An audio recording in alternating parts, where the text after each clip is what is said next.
Good afternoon. Welcome to our COVID-19 webinar on commercial leasing survival guide. I'd like to thank everybody for tuning in, joining in, and listening to our webinar. It's obviously a very timely time for this webinar in light of recent developments with the federal government and the provincial governments on Friday. But first, before we get to that, I'd like to introduce you all to our panelists. Starting on from Vancouver, we have Joel Camely, who's a partner in our Vancouver office. Next, we have Julie Desrochers, who is in our Montreal office and is a partner there. And third, we have Darren Taylor, who is a partner in our Calgary office. So thank you, everyone, for participating today. As we all know, we're in the midst of unprecedented times, and the COVID-19 has come upon us, and commercial landlords, commercial tenants, and their respective lenders and other service providers are all in a situation trying to decide how best to facilitate and manage through this very difficult economic time.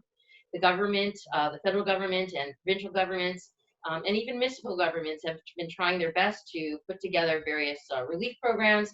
And what we're going to try to do today is take you through a number of topics and issues that we feel are relevant and pertinent to considering how best to survive this very difficult economic time.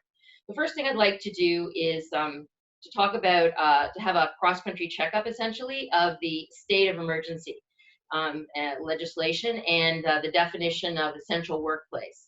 Now, the government created a state of emergency, and each of the provinces have instituted their respective state of emergencies. The provincial government, I'm going to talk first about Ontario. In Ontario, on March 25th, the provincial government instituted a list of 75 different essential workplaces. And on April the 3rd, that was reduced to 44 essential workplaces because the emphasis is that people are to remain in place, to shelter in place, and to not go out and continue or aggrandize the spread of COVID-19.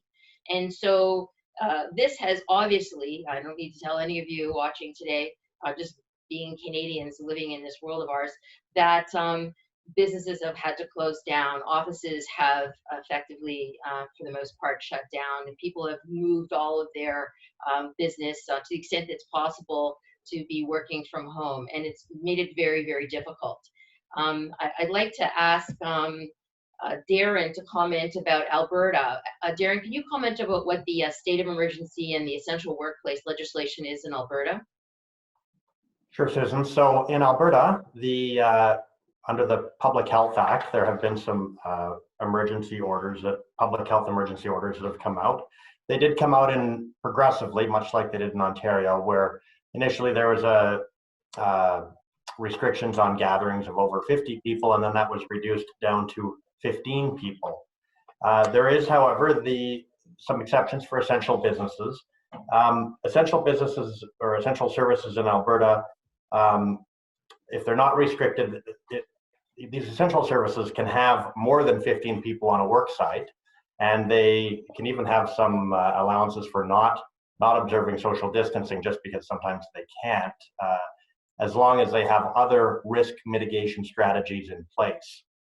So some of the essential services, there's quite a list of essential services, but maybe I'll kind of say some of them they've viewed as non-essential. So much of retail has been viewed as non-essential, unless it involves things like food services, grocery stores, and things like that.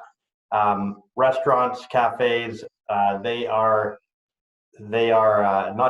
been able to stay open to the extent that they do takeout or delivery and drive-through, but there's no dine-in allowed. There was an allowance for them to be open, but with reduced numbers of diners, and now it's just no dining in. Bars and nightclubs are closed. Recreation, entertainment is closed. And then a lot of other personal service things like salons. Of course, everybody's kind of hearing about salons, and then even health services like dentists, chiropractors, massage are closed. So the ones that the list of the essential services, they are health, medical, public safety, food and shelter, energy and utilities, which of course in Calgary is very important, covers a large part of the downtown, transportation, industrial, petroleum, construction, agriculture. Some retail is still open. Obviously, you'll see stores open, like all the grocery stores and some of the big box stores are able to be open. Even some of the retail is able to be open, even if they're not essential. They're able to do curbside pickup, where you can call ahead and then arrange to pick things up. Certainly seen that in Ontario as well. Yes, certainly. Yeah. And Joel, what about in BC? Is it similar type of restrictions and closures? I'd suggest actually by contrast to Ontario, and I think what we're going to hear from Julie in Quebec, British Columbia's containment measures have been less restrictive, and we've seen fewer sectors under mandatory shutdown orders. Certainly under the combination of the Provincial Emergency Program Act, the Provincial Health Authority, and the City of Vancouver, many of the closures are similar to what Darren just spoke of, including recreational sites, non-essential personal care services, and the like. What the legislation has also done, similar to your province, is designated a number of services as being mandatory and necessary essential services. And for those businesses that don't fall under either of those classifications, they're entitled to operate, provided they can comply with the Provincial Health Authority regulations, which largely address the social distancing situation. So it is different, I would suggest, in Ontario, perhaps Quebec, and the fines associated with violations on the provincial level are at the $25,000 level, and the possibility of jail time. In the City of Vancouver, a breach of their bylaws are at $1,000 per violation. We're seeing that in Ontario as well, $1,000 fines, and it's not 1,000. Like, I know that there was a group of 4 people who were found in a car, and each of them received $1,000 fine. It wasn't $1,000 for the car, so it's $1,000 per person. So the fines are definitely very significant. Julie, what's the situation in Quebec, and how is it similar or different? Yes, well, as you probably all know, Quebec is the province in Canada where there's the most people having tested with COVID-19. Right. So as of yesterday morning, there was 24,000 confirmed cases and 105,000 deaths. And if we compare that to Ontario, in Ontario, there was only, not only, but there was 14,000 confirmed cases and 815 deaths. So if you take into consideration that the population of Quebec is a little bit less than 8.5 million and the one of Ontario greater than 14.5 million, that really means that Quebec has been much more affected than the other provinces in Canada. So the closure here effectively happened in a few phases like the rest of you. And it was mainly under an order in council of on March 24, where essentially all businesses that were not providing priority services needed to close down. And the priority service, there was a list to that order, and it has evolved a few times since then. It's really long. You can find it on the site of the government of Quebec. But as a result thereof, everything which is not essential has been shut down also here until, for the moment, May 4. And the fines here are between $1,000 to $6,000, and they couldn't double if you're a recidivist. Right. So essentially, there's been closures right across the country, as we know. I'm sure everybody who's tuned in who wants to hear about the Canada Emergency Commercial Relief Assistance Program, the federal government announced that they were going to have a program approximately 2 weeks ago. And then on Friday, Justin Trudeau announced that they had more details for this Canada Emergency Commercial Relief Assistance Program. However, it's important to note that the guts of it, or the full program, is not being fully baked or formalized yet. And Justin indicated that that would be closer to mid-May. Just to give you some idea of what the program currently entails is essentially the lowering of 75% of the rent for small businesses that have been affected by COVID-19. The question is, how does that 75% come to be? The concept is that the federal government, in partnership with the provinces and the territories, are to take up the 50% of that. Ontario is currently going to be doing 12.5%, and the federal government is going to be doing 37.5% in terms of the relationship with Ontario. Ontario is the only province who's so far has anything on their website. So it'll be interesting to see if the other provinces follow suit with only wanting to take on 12.5% of that burden. Technically, the program, as it's listed in the federal website, says that the provinces could potentially take up to 25% of the cost.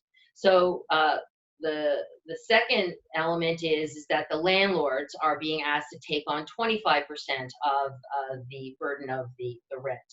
And then the tenants are asked to come up with the remaining 25%. The concept of this program is that there's going to be a forgivable loan, and the forgivable loan is to be 50% of essentially the government component of the loan. Of the program. The program is intended to be managed or administered by the CMHC through landlords' existing lenders. However, not all landlords have mortgages, and so that's also something that's having to be finalized and worked out. Likely those landlords who don't have mortgages will be dealing with the CMHC directly.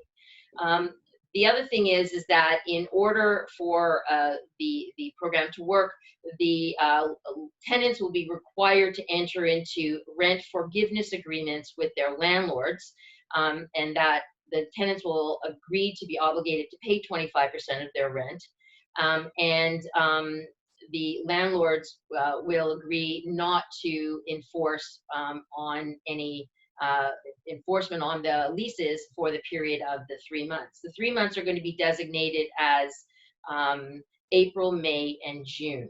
And as I said, this is intended to come into being in May. Lots of questions.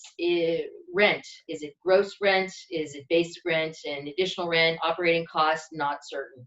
The tenants that are technically eligible for this program are tenants who have rent that is less than $50,000 per month, and that's one requirement. And the second requirement is that they've had to either cease operations due to COVID-19, or they've experienced a 70% drop pre-COVID-19 revenues. So obviously one of the concerns is, how is that going to be determined, validated, verified? My instinct is it's likely going to be similar to the $40,000 program, $40,000 loan program that the government has instituted, with some attestations being given by the tenants, but there's going to need to be hopefully a lot more involved in that. In addition, what type of financial information are those tenants going to have to provide? The other thing is that landlords are now, if they're interested in taking advantage of this program, are going to have to communicate with their lenders and coordinate the program. However, that may place some landlords in somewhat of a prejudiced position, because they're now taking on new debt, because technically the 50% that's being paid by the government or through CMHC is a loan that is forgivable, provided that all the terms and conditions of the program are complied with. Another question, will this program apply to subtenants and licensees? There's some real issues. What does everybody do May 1st? Because the program's not effective, or won't really have the details until likely mid-May. And also there are a number of landlords who have entered into deferral agreements with their tenants and may not be interested in this program, may be prepared to wait pursuant to their deferral agreements to receive ultimately all of their rents, but on a deferred basis. And so it's unclear, and the tenants will be uncertain as to whether or not their landlords will or will not be offering this program. Lots of questions, and we don't have all of the answers, but we do have a program, so that's better. We'll see where that goes in the days and weeks to come. Next, we want to go on to some of the challenges that different types of properties face as a result of COVID-19. Julie, can you comment about shopping centers in particular in Quebec? I think, if I recall, they're not mandated to close. Is that correct? Actually, there's two categories of commerce in the shopping center. So the shopping centers were closed on March 25th, except for two categories. The first one being the SAQ outlets, the grocery stores and the pharmacy. So this is one part. The second part are businesses that render priority services if they have an exterior door, which allows their client to go to the store without going to the common areas of the shopping center. So that's the nuance.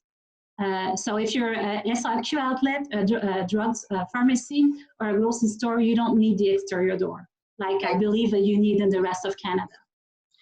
So, and it's my understanding in the rest of Canada, to the extent that the various provinces have obviously created their list of essential services, shopping centers typically don't fall under the category of essential services or essential workplaces.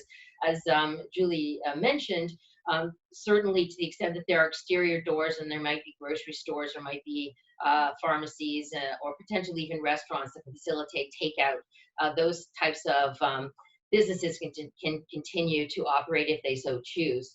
One of the things that we've seen though with shopping centers is that a number of them have closed off entrances to the shopping centers and required all access to be through exterior entrances to specific tenants. In addition, a number of shopping centers, as with retail plazas and office buildings, have increased security to ensure against vandalism and theft. So we're definitely seeing that. Talking about retail plazas, Joel, can you tell us what you're seeing? It's very similar to the shopping center example that you just gave, again, because of the approach British Columbia has taken. Like shopping centers, they're open here in BC, as are retail plazas. So the activity levels can be based on whether the retailer is caught by a mandatory shutdown or is required to continue to operate, and the decision of the actual operator. So it's not too dissimilar to what we're seeing in the shopping center environment. Right. Darren, office buildings. Office buildings are unique in that many of them have parking, multiple access, elevators and that sort of thing. What are you seeing in different types of uses, obviously? What are you seeing in Calgary? So what I've seen in Calgary so far is the office buildings are closed to a certain degree, and they have to have access because there are a lot of essential services in them. For example, our own building, where it's open because we're considered an essential service, but there is heightened security. We need to have lock access with elevators only in our building. There's security there who will direct you up if you don't have your own key card, which keeps essential services open. And some offices, I think, even if they are an essential service and they're open, they still have the social distancing requirements, so there's not many people there, especially in the downtown areas. As mentioned, we see the heightened security. We see things like hand sanitization stations. On our office, we have that, and I think many of them do, to make sure that things are well covered and meeting the social distancing and hygiene requirements. It's funny you say that. I have been coming in on occasion to the office, and I got in the elevator, and then I was waiting for the elevator to go up, and another gentleman came to come into the elevator, and then he sort of saw me and kind of backed up and let the elevator go. It go up, and he was going to take another elevator. It's going to be very interesting when we get back to whatever the new normal will be. I suspect it'll be on a graduated basis, but it will be very interesting when historically we would see 15, 20 people in an elevator, how many people will actually be in that elevator. I suspect a lot of people will be taking the stairs, but it depends on how tall your office building is. Julie, what about you? Any thoughts or comments about office buildings No, Darren has covered it pretty much. You know, we see extra security because a lot of the tenants are in there, obviously. We see increase in cleaning routine for all the touch point, as you mentioned, all the surfaces, the doors, the restrooms. And also, most of the landlord have adopted access protocol and delivery services, the protocol that they have communicated to their tenants. You know, which door to the building they need to use. Are there elevator banks that are closed? Those kinds of things that Darren, you've touched on. It also seems that to the extent possible, as my understanding, that some of the office buildings and even some of the shopping centers have been attempting to reduce their operating costs to the extent possible, lights, HVAC, and various things like that, trying to keep some of their costs to a minimum. I can attest to that because in my office is freezing right now.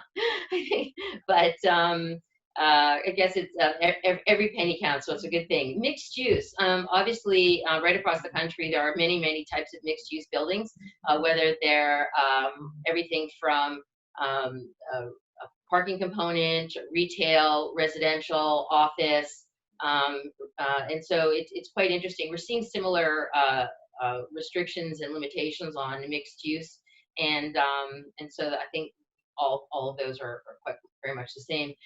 Next, I wanted to talk about manufacturing industrial. So this brings me to you, Joel. And so one of the questions is, what's an essential workplace? And how does that impact manufacturing industrial buildings and workplaces staying open? Indeed. Well, again, because of the approach BC has taken, absent specific cases where an operator is unable to comply with the health authorities, again, the common example is social distancing rules, or where we've had a particular COVID issue. A good example is recently we had a poultry plant shut down due to an outbreak. This sector has largely not been affected by the mandated closures.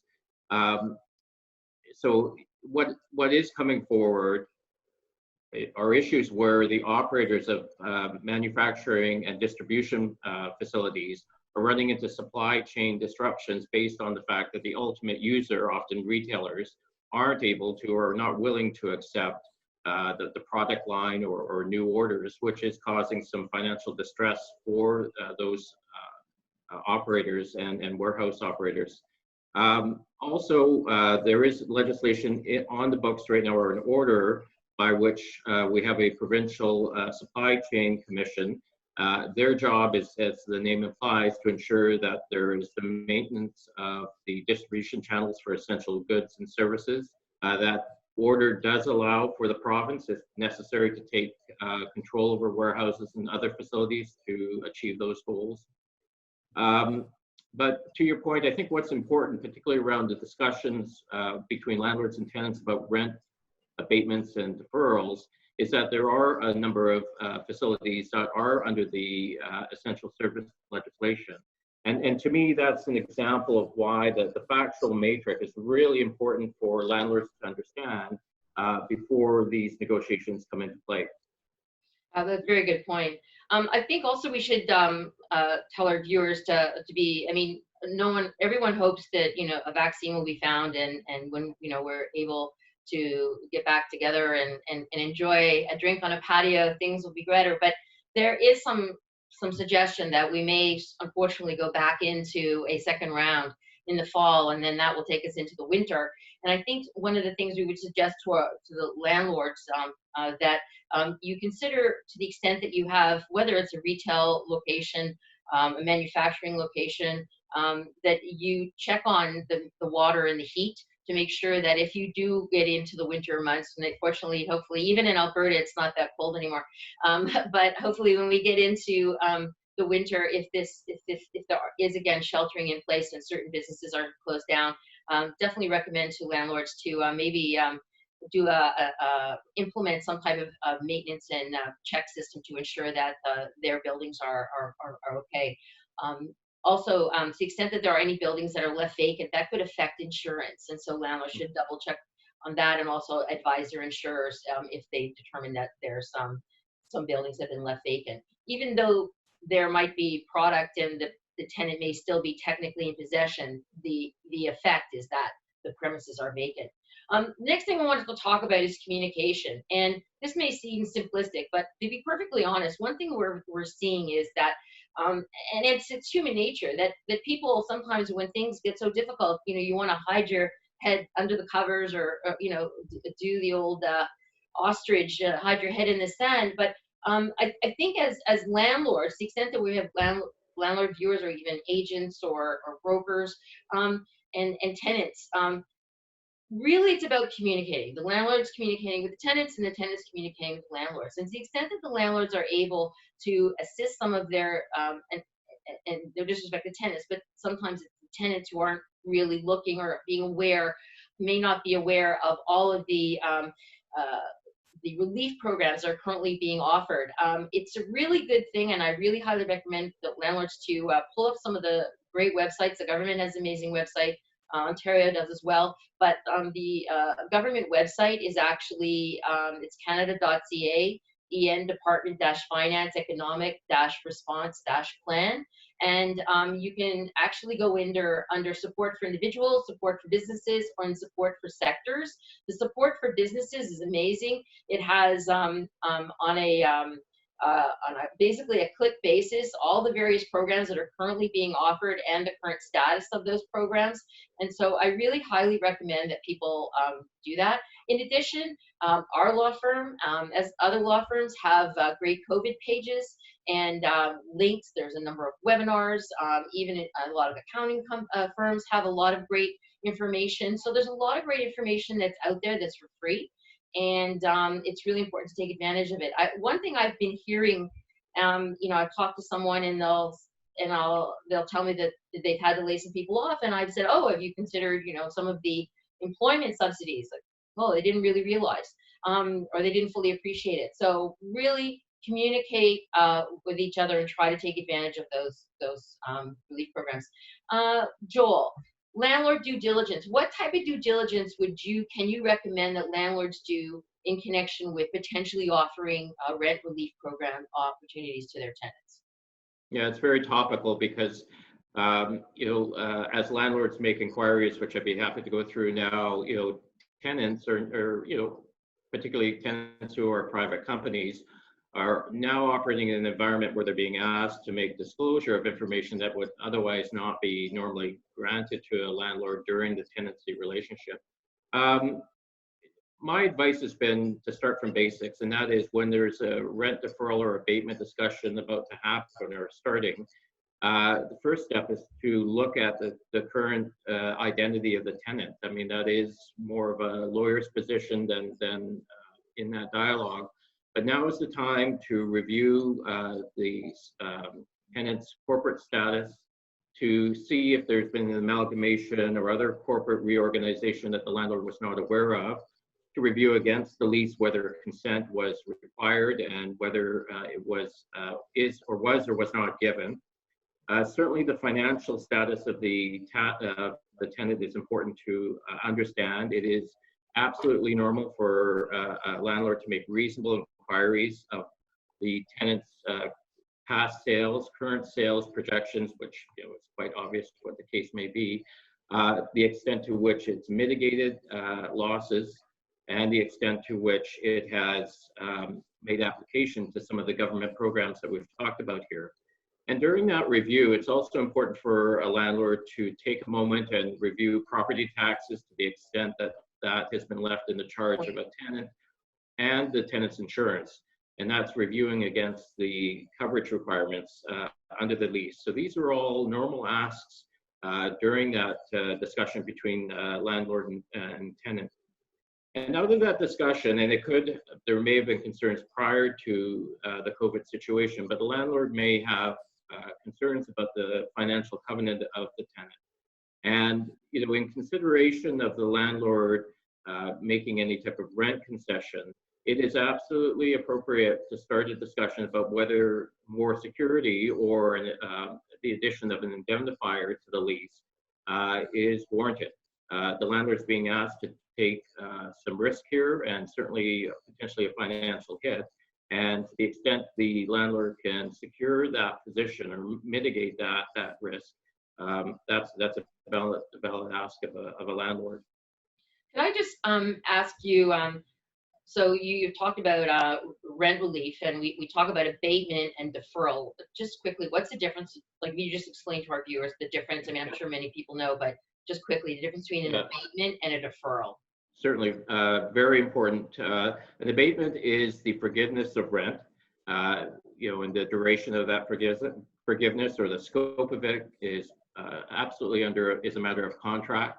So my caution with an abatement is, if only because of the program that was just announced by the federal government on Friday, it is too early to be having discussions about rent abatements that are lengthy in nature. If only because we don't know what other financial assistance is out there from other parties, namely government, to assist tenants through this process. By contrast, a rent deferral is, as it implies, a deferment or a postponement of all or part of the rent to some future point in time, and that usually is coupled with the repayment mechanism, which is amortized over, I'm seeing a range from a year up to 3 years, with or without interest.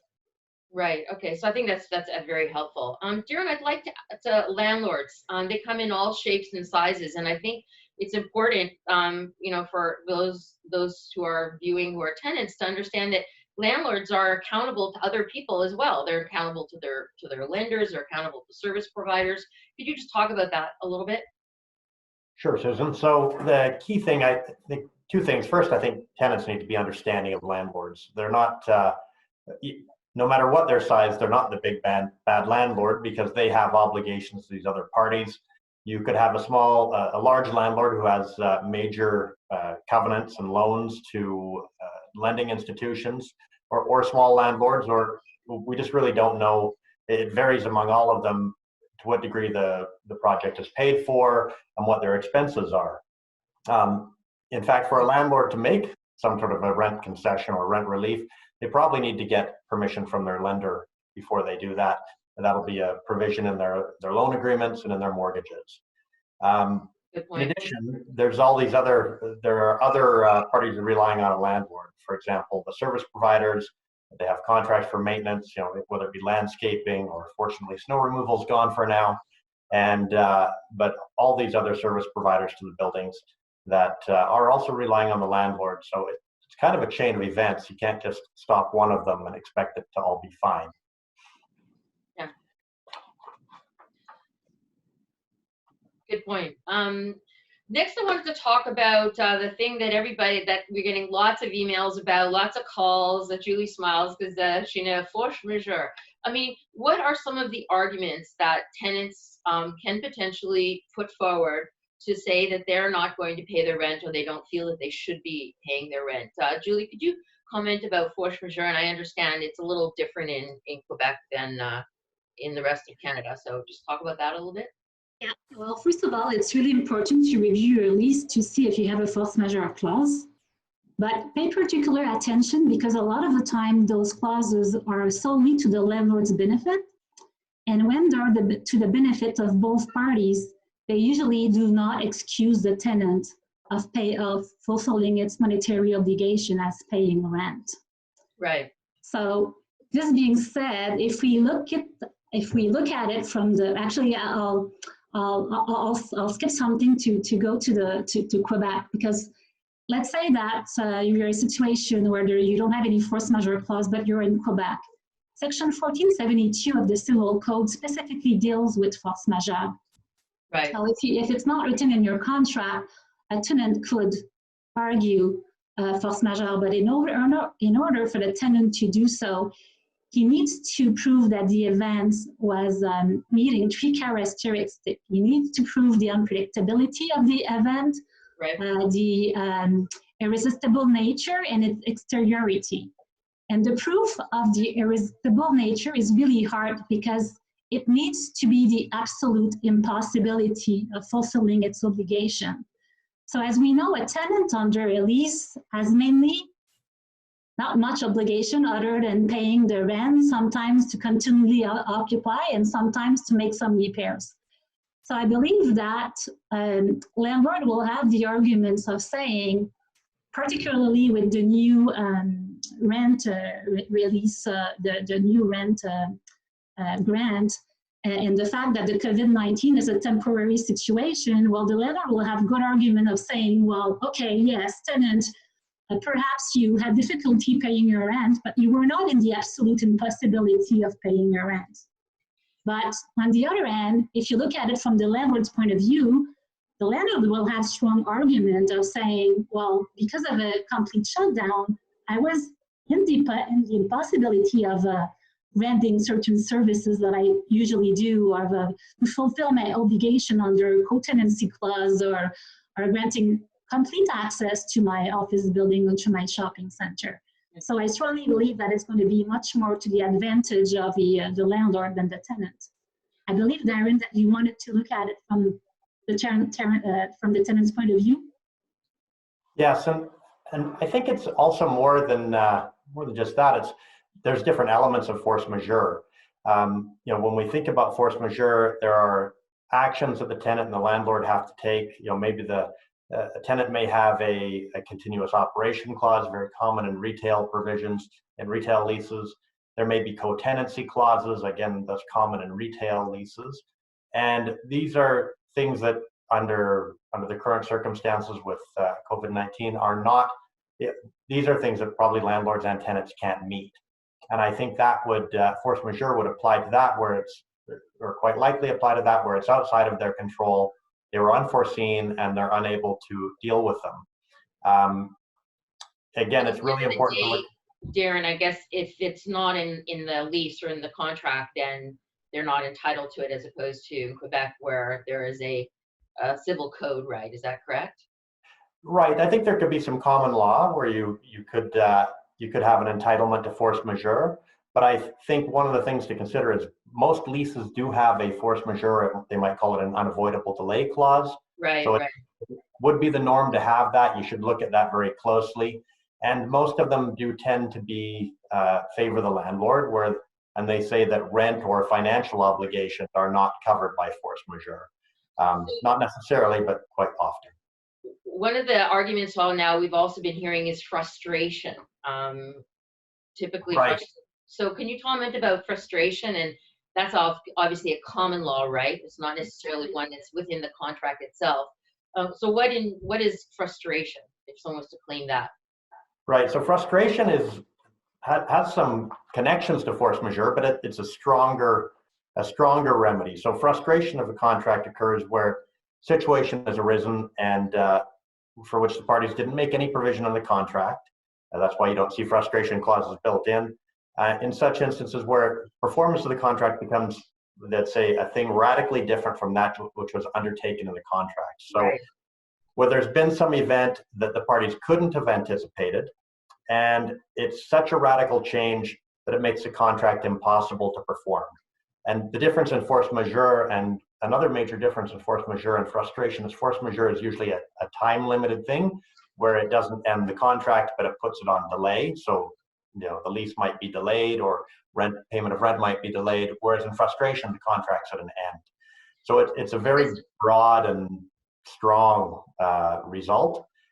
I guess what we're seeing, and the discussions we've had, is that frustration is probably too strong of a remedy at this point. And most leases are longer term, and if there's a long-term lease, it goes on for years. And if there's a few months of problems or a few months of inability to carry on business, right. Yeah, that might be too strong. So that brings me to business interruption insurance. Some people have argued that tenants should argue against business interruption insurance, and there was a fairly recent case that came out. However, in my view, and I think the view of a number of people, it's not totally on point. I think the difficulty with business interruption insurance is that there needs to have been a loss that was caused or incurred when there was essentially damage to the property. And it's going to be difficult to say that the COVID-19 in and of itself is a damage to the property. However, again, I think this is going to be heavily litigated, and it really depends on the individual business interruption clause and how expansive it is. And also, if it in fact actually included reference to infectious diseases and or pandemics specifically. And some have, but it's not necessarily that common. Joel, right to terminate. Some tenants have a right to terminate in their lease. Is it usually like any time, or is it restricted in time? I think I'd start off by saying one of the themes that's coming out of this discussion and others like it is the importance of reading each individual lease, and in particular paying attention to the special provisions, which is often where one would find this tenant right, either by virtue of the tenant having bargaining power at the outset or the landlord being interested in securing a key tenant in a new development. The right itself is often triggered by can be triggered by a number of negotiated points. It could be a decrease in sales, it could be the closure of some common areas, reducing access to the premises, or another example would be where a key tenant in a development is either temporarily or permanently not operating. So from a landlord and tenant's perspective, pardon me? Co-tenancy clause. Exactly. It's so important that both parties understand their respective positions and be aware of the preconditions to exercising that right. And it's on the topic of a precondition that tenants, the caution to tenants would be, these are often drafted in a manner that it is a condition precedent to the exercise of that right, that the tenant not be in default or not have been in default during the history of the tenancy. And certainly if there's been a situation where that is in the lease, a tenant made a decision not to pay all or part of rent in April, by the time you get to the rent deferral discussion, that tenant right may have been lost. Right. And what about quiet enjoyment? I've heard some tenants say that the landlord has taken away their right to quiet enjoyment. Certainly some landlords are saying, I haven't done anything. There's a state of emergency in place. Any thoughts about the argument of quiet enjoyment? Yeah, so just for the benefit of everyone watching, most commercial leases, if not all, have an express covenant given by the landlord to the tenant, which runs along the lines of something like, provided the tenant pays rent and otherwise complies with the terms of the lease, the landlord grants to the tenant quiet enjoyment of the premises, which essentially means subject to any express rights set out in the lease, the landlord's going to grant to the tenant the right to peaceably use the premises for the described purposes. Now, in order for a breach, where we're seeing this type of discussion or argument coming forward is in the shopping center context, where there's been reduced access.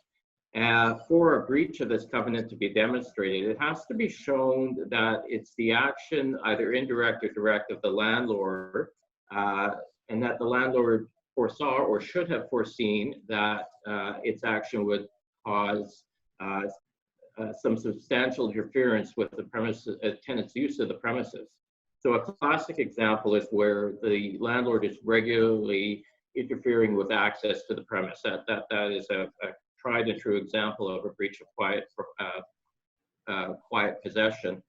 But some words of caution around looking to this argument would be, again, like the tenant right situation, it is conditional. It's often conditional upon the tenant complying with all terms of the lease and not having been in default at any time.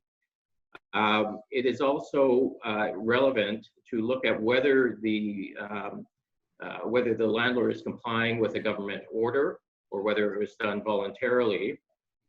So that's a compliance with laws section. I mean, that's really important. Exactly. A lot of people always, you always have to look at the, the clauses at the end of the lease, or the clauses just stuck at the front of the lease. Those are sometimes the most important provisions of all. Compliance exactly with laws, waiver provisions, time of the essence, all of those provisions are so important. I'm just going to, just based on time, I'm just going to jump now to sort of what are the types of relief that we're seeing that landlords are offering tenants. And Darren, So what are some of the deferral options that you're seeing, or that, you know, we've been talking about, that people are offering the tenants, landlords are offering tenants? Big range of deferral options, can be quite creative, frankly. So we see landlords who are allowing deferrals for 2 months, 3 months, or even 6 months, and the repayment terms can vary greatly as well. So deferral being something they do have to pay back. I've seen them where they have to repay by the end of the year over the few months right after the deferral. Looked at one this morning where it was paid back over the next calendar year, and some where they may just add it on to the long term of the lease to reduce that number somewhat. Other options they may provide is they could provide percentage rent only. There are some savings and operating costs which hopefully would be passed on. I mean, if the cost isn't there, the tenant would benefit from those costs. Other things, they may apply the security deposits from the existing leases rather than waiting for that. They might apply those now. Really, the big thing now I think you're going to see is we need some more detail on this new government legislation providing rent relief. So a lot of what you might want to do as a landlord or a tenant will be dependent on what the government provides in details on those programs. Right, fair enough. And I think one of the issues also is that what's the consideration for agreeing to the deferral or the agreement? And Joel, you touched on it before. You said potentially offering asking for an indemnifier, an additional indemnity. Another thing is that maybe potentially a termination clause that if they're struggling, and maybe consider whether the landlord wants to terminate the lease because maybe they want to expand or renovate or redevelop the premises, and so as a quid pro quo, the landlord may say they want a termination clause. Now we have situations where if a tenant has asked for a deferral, we've heard that some landlords are saying that, well, they'd like to retract any options to purchase, options for additional space, options to extend, and or amend the leases to include a right to redevelop, demolish, or renovate. Also the addition of one of the things you mentioned, Joel, was addition of maybe more weighty financial covenant obligations to having, because a number of tenants have successfully negotiated out, and understandably not to have to deliver financial statements at the end of the year, and maybe and generally only deliver financial statements when they're paying gross rent. But maybe in this circumstance, even if they're not paying not gross rent, percentage rent, I should say. And maybe in this circumstance, even if they're not paying percentage rent, asking for financial statements through that process. Julie, paper the deal. What do you think? Well, it's really important to paper the deal. So usually what we see is that the parties enter into a lease amending agreement. And what should be in that lease amending agreement? Well, firstly, if you're in a common law, there should be a consideration clause. As you know, we don't have that in Quebec. It should clearly say when the concession expires. It should say that unless, as amended in the lease amending agreement, all of the clauses of the lease remain in full force and effect and unamended, it should say that time is of the essence. It should say that the concession is not a waiver of any other clause of the lease. It should most probably have a confidentiality clause in there, and also, as you guys have touched on, if there was an indemnifier at the original lease, well, they should be also signing this lease amending agreement. What's the purpose of a confidentiality clause? Well, I wouldn't want my landlord saying that I've granted deferred rent for 4 months for one tenant and for 3 months for another one. I wouldn't want the tenants talking to each other and knowing what particular deal as a landlord I've given to one tenant versus the other. I guess that's because there might be different extenuating circumstances. People sometimes they may think it's the same, but it's different. So that's why it's that important. So I guess what you're saying is sending an email saying, yeah, it's okay, you don't have to pay your rent for 2 months is not the way to go? No, not at all. Not the way to go. Okay. Next, I wanted to talk about Joel, what advice do you have for landlords and tenants who are in the middle of the fit out period? They haven't taken possession, or the commencement day hasn't started, and they're trying to get the work done.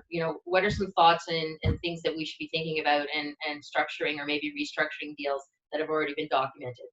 Yeah, it's very topical right now, because of the delays in obtaining permits and inspections, or even shortage of labor and materials. And it brings into a discussion or a review of the relationship between landlord and tenant, and often a review of the construction contract that either the landlord or tenant are a party to. So I want to reiterate what's been discussed already, and that is communication is absolutely essential between landlord and tenant. One hopes that there's a path set out in the lease for delays.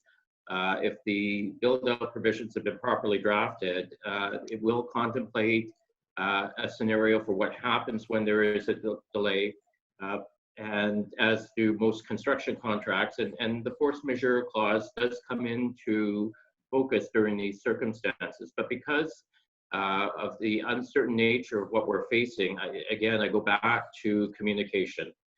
To the extent that communication, that path isn't going to unfold in a favorable manner for one party, it's critical that the party who's facing the delay, and frankly, the other side too, that each keep a very detailed diary of the events and how, for example, the COVID-19 situation has led to the delay, what's the nature of the delay.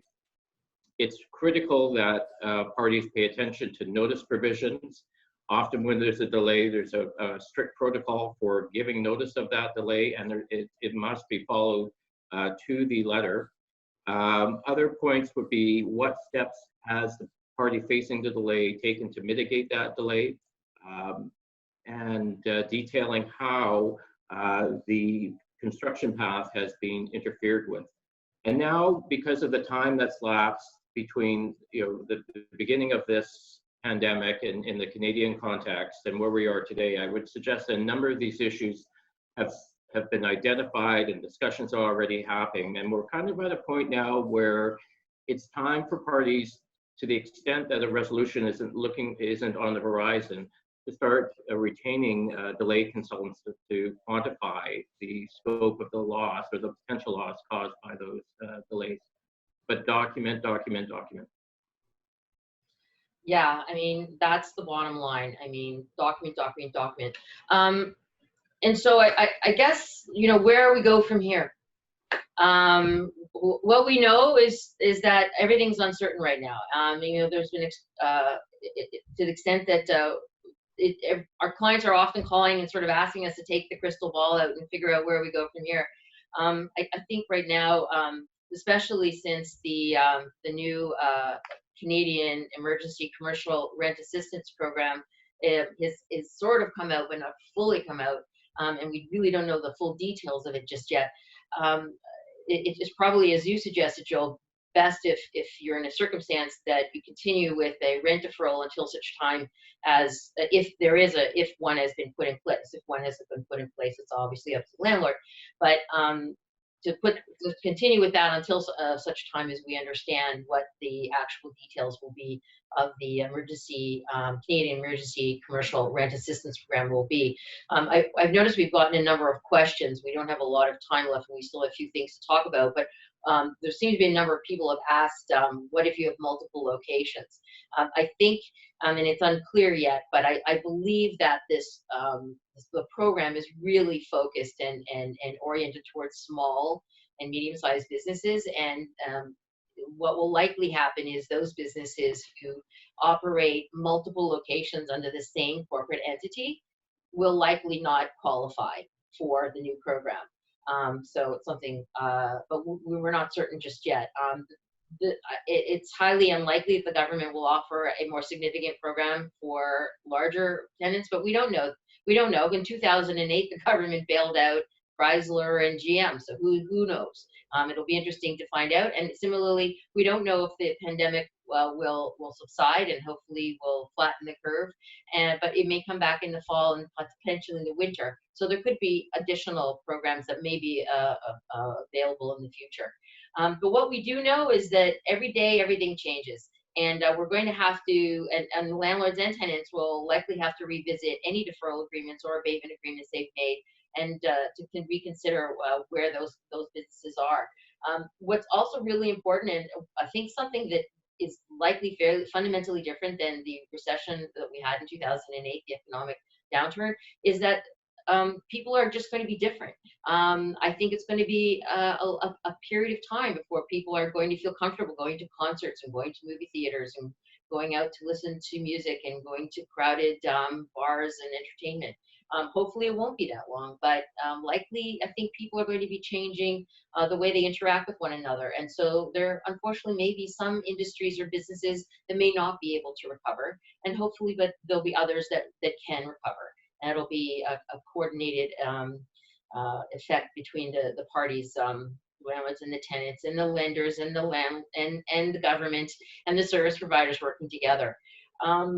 Susan, one thing that we wanted just to remind people of is that although we've given a lot of advice, we think there will quite likely be some further litigation that comes out of this. Things like force majeure and frustration and quiet enjoyment might not have had any recent cases, but there will almost certainly be some litigation that comes from it that might create some new law that we weren't aware of.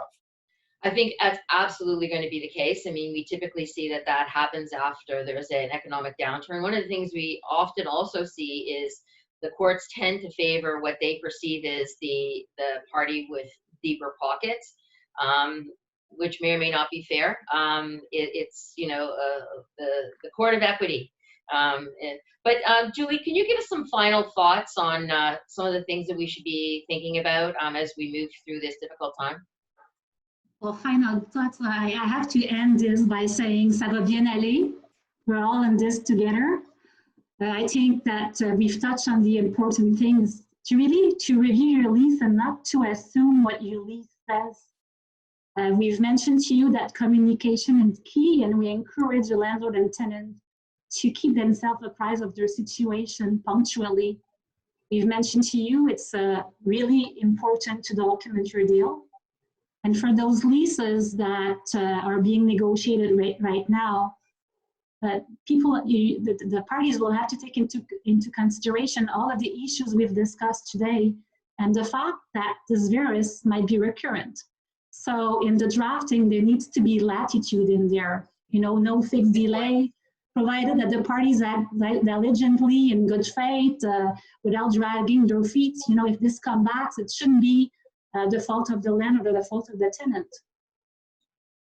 And obviously, all of our group is here to help you out if you have a question for us or mandates. Right. We want to tell everybody watching today that we are going to have another webinar. We're anticipating it's probably going to be at the end of May or mid June, and we'll hopefully the Canada Emergency Commercial Real Estate Assistance Program will be fully baked at that point. We'll know what each of the provinces is going to do or will do, and we're also going to be talking about next steps, where we go from here, and our communities opening up and social distancing reducing, and I think we may even start to see, hopefully we won't see any litigation yet at that point, but we'll start to see, I think, some themes coming through.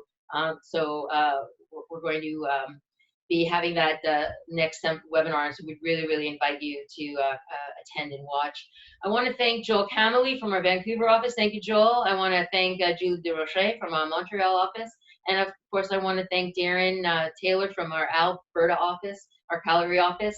Thank you to each of you for helping and participating. And all I can say is, stay safe, shelter in place, and let's see what comes in the next couple days and weeks to come. Thank you very much.